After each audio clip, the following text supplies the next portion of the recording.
If you're wondering, I'm actually in Los Angeles, so different background. Anyways, I had a discussion going back and forth with someone who watches the YouTube channel and was asking when they should transition into cut and sew. Because I'm a big proponent of starting with t-shirts. Even if you want to do a clothing line and not a t-shirt line, I still really favor starting with t-shirts so you can understand the flow and the process of handling product, getting product made and delivering, also serving retail, all those kinds of things. I'll drop links below about my earlier videos on starting with t-shirts. So when do you start with cut and sew? First of all, outlining your goals and knowing what you're going to need is important at that point. I talk about that all the time. Once the money is there and everything, you're ready to move forward with cut and sew, I think you have to introduce it before retail has a set perception of you being a t-shirt line, and you have to do it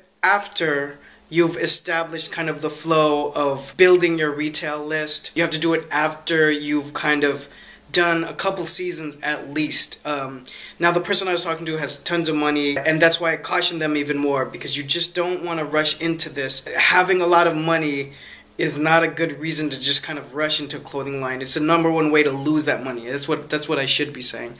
You want to do it after you establish a good flow. You got the feeling and you got the handle on t-shirts.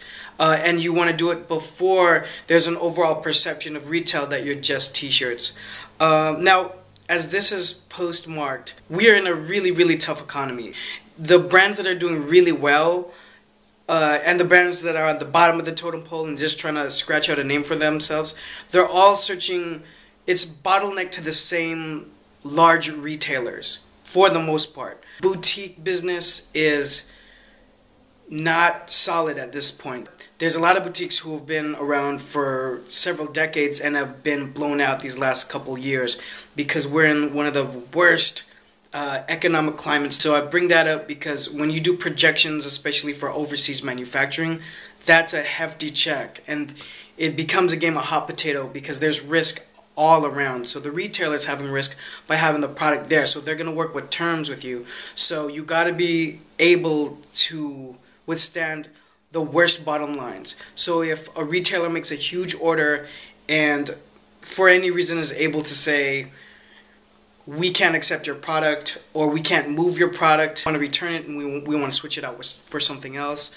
Having restocking fees is one of the least of your worries, but basically being able to withstand not moving that product. So for the manufacturer, for the people that are creating the clothing line, this is the risk I want you to look at when you're thinking of transitioning into clothing. So that's kind of the long answer of it.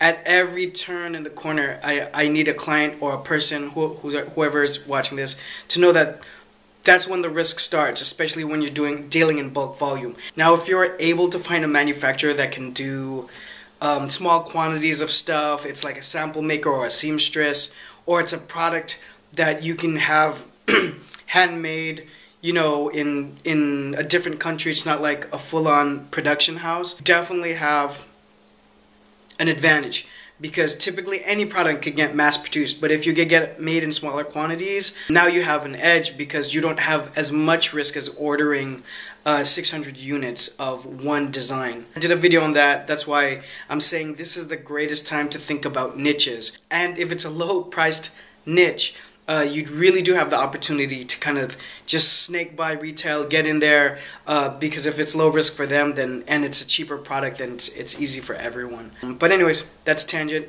Clothing line, do it before retail has a perception that you don't do apparel, but make sure you establish everything beforehand. As always, you have questions, comments, things to add, drop them below. Thanks for watching.